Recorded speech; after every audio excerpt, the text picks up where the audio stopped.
Hey,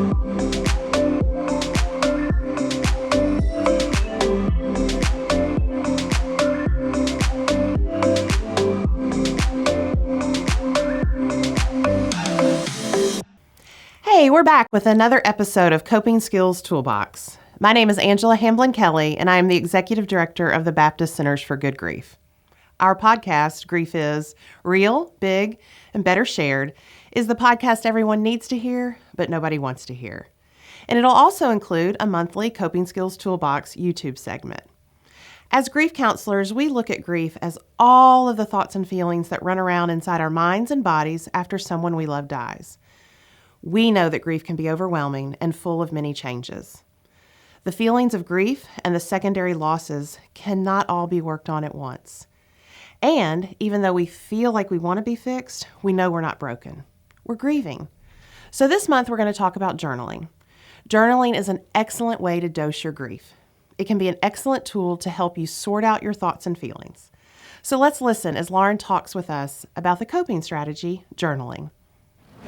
Journaling is putting thoughts, feelings, and experiences into written or some other recorded form. Some people may choose to share their journal writings, but generally the primary purpose of journaling is for personal benefit. Journaling can promote physical and mental health, as well as reduce stress. It helps us to gain a better understanding of our thoughts and emotions. It also provides an opportunity to consider new perspectives, and it promotes calmness. For grieving people, journaling can be a way to dose yourself with your grief, meaning to spend time with it in small, manageable amounts. It is a way to engage in remembrance or emotional expression that is available virtually anytime. It can help you gain a deeper understanding of grief thoughts and feelings so that they do not feel so chaotic and outside of your control. It creates a safe place, which is needed when so much of your life may feel different and unfamiliar. And it can help you see the changes and progress you have made on your grief journey. There are a number of reasons why people don't journal. They may say that they don't have enough time, that it feels overwhelming, that it feels like a chore, that they aren't a good writer, or that it's just not their thing. Journaling doesn't have to be a lengthy endeavor. In fact, a journal entry can be as short as one word. It also doesn't have to be something that you do every day or on a rigid schedule. You don't have to worry about spelling or grammar, and you don't have to show your journal to anyone if you don't want to.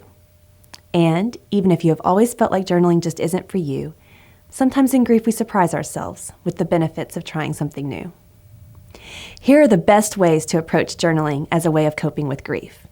First, remind yourself that there are no rules. Try to look at journaling as an opportunity rather than a chore. Choose a journal that fits you. It can be a traditional book of lined paper, a colorful notebook with blank pages, an electronic device, or audio or video recordings. Keep entries short, especially at first, and strive for balance. Don't just journal during the most difficult times. There are benefits to journaling about even small moments of beauty, joy, gratitude, or hope. Here are some simple journaling prompts to help you get started. Choose one. Grab something that you can use to write or record your response.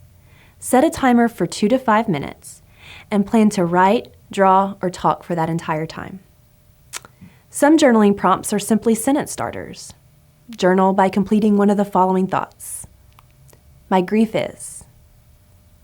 Right now, I feel. I need. I hope. If I could see my loved one again. Some journaling prompts might be a reflective answer to a question. For example, what would you like to say to your grief today? What is one thing that comforts you? And finally, if you are ever in need of an idea to get you started, try to capture a moment. Describe a special memory of your loved one that comes to mind. It could be of when you met, a holiday or significant day, a place you went together, or anything else. In your description, try to include all the sensory details of that moment. I hope that you will find that journaling can be a helpful tool for you on your grief journey. Just like tools in our toolboxes at home, we have to mindfully select the right tool, and we have to actually pick it up and use it when we need it. For example, the hammer doesn't work unless you actually pick it up and you actually use it. So think about setting a timer for 2 to 5 minutes and write about your grief. Remember, there are no rules. Grief is real, big, and better shared. We'll see you next month with another Coping Skills Toolbox segment.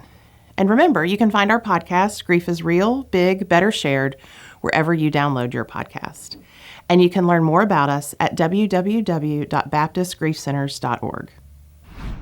I'm Diane Brockmeyer, the CEO of MidAmerica Transplant, and we are honored to sponsor this episode of Grief is Real, Big, Better Shared. At MidAmerica Transplant, we have the privilege of working with families across southern Missouri and northeast Arkansas who choose to donate their loved ones' organs or tissues. While donation often brings families comfort, they are still heartbroken by their loss. We are proud to work with the Center for Good Grief and appreciate everything they are doing in the region to help bring healing to people who are coping with loss. Grief support is especially meaningful to me, as it was a tremendous help to my daughter, who lost her dad when she was 7 years old. 20 years later, she still recalls the positive, safe feelings she had with her grief support group. They understood her.